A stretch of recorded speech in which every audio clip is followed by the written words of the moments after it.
Ya Allah, manfaatkan ilmu kami. Ya Allah. Ya, silakan.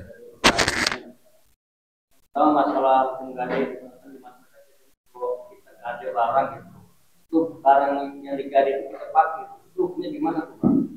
Yang kedua kita masalah sholat sunat subuh gitu Pak. Kita melaksanakan sholat sunat subuh itu setelah sholat fardu itu gimana? Boleh atau enggak? Ya. Baiklah. Jadi di kita ini kalau kita ngegade motor misalnya, maka selama belum ditebus biasanya motor ya kita yang pakai gitu. Nah, itu hukum adat gitu. Adat di kita memang seperti itu. Kalau hukum syaratnya nggak begitu. Tetap kemanfaatan motor milik yang menggadaikan. Milik yang menggadaikan kemanfaatan motor itu. Jadi motor itu cuma jadi jaminan hutang, memperkuat hutang. Andai kata hutang nggak kebayar, nanti motor itu jual. Sebagian kalau uang kita di motor itu ada 10 juta, yang 10 juta dipakai bayar ke kita, selebihnya punya dia yang punya motor. Sebetulnya hanya seperti itu tujuan dari KD. Kemanfaatan motornya tetap milik orang yang menggadaikan. Karena cuma jadi jaminan utang aja gitu. Bahkan hukum syara sebetulnya lebih adil. Karena kalau misalnya yang gadein itu cuma usaha dari motor itu, ya, kalau dia gadein motor itu ke kita, kita yang pakai, nanti dia mau bayar utang dari mana gitu kan. Tapi kalau dia masih yang pakai kan, dia pakai ngojek, dapat sedikit-sedikit dia kumpul-kumpul untuk bayar utang ke kita kan. Jadi agama itu sebetulnya adil. Adil agama itu.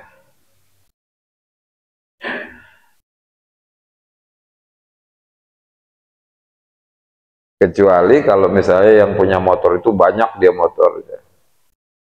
Udahlah pakai aja selama belum gua tebus, dia ngomong kayak gitu kan. Banyak ini motor gua, nah itu mah masalah lah. Kita pakai juga orang dia nyuruh gitu. Bagaimana jadi nggak riba kalau kayak gitu, dia yang nyuruh. Kalau kita yang minta, pokoknya gua mau pakai. Pokoknya gua mau gade motor lu itu. Tapi sebelum lu tebus harus gue yang pakai. Nah, riba gitu.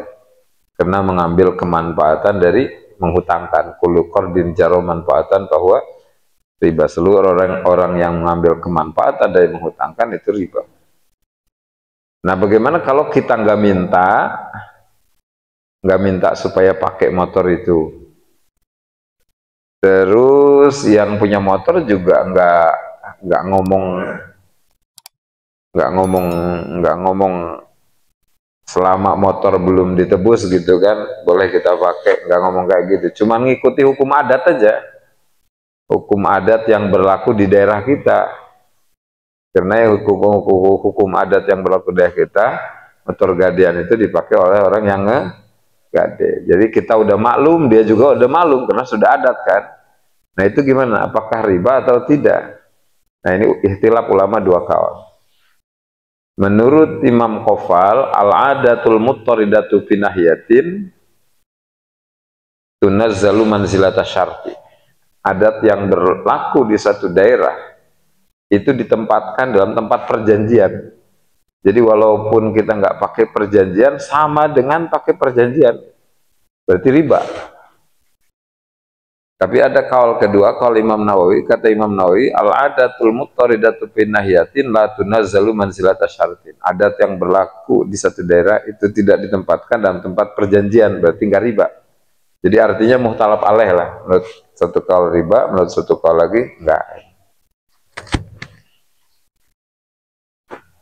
Jadi bagusnya mah, walaupun ada hukum adat, Kalau orang ngutang duit sama kita ngasih gadean motor, udah lu pakai aja motornya lah. Bagusnya mah kayak begitu, supaya tidak diihtilafkan gitu. Lalu yang kedua, apa tadi yang kedua? Saya lupa lagi. Oh ya, perlu diketahui bahwa qobliyah itu masuk waktunya bareng dengan masuk waktunya sholat fardu. Habis waktunya bareng dengan habis waktunya sholat fardu. Seperti qobliyah zuhur, masuk waktunya bareng dengan masuk waktu zuhur. Qobliyah asar juga sama, bareng masuk waktunya dengan masuk waktu asar. Qobliyah maghrib bisa subuh bareng dengan masuk waktu maghrib bisa subuh. Habis waktunya juga bareng. Berarti qobliyah zuhur yang kita laksanakan sehabis sholat zuhur, hukumnya ada, bukan qada, karena masih di dalam waktu. Sholat sunnah asar atau qobliyah asar lah, yang kita laksanakan sesudah sholat asar, hukumnya ada, bukan qada, karena masih di dalam waktu.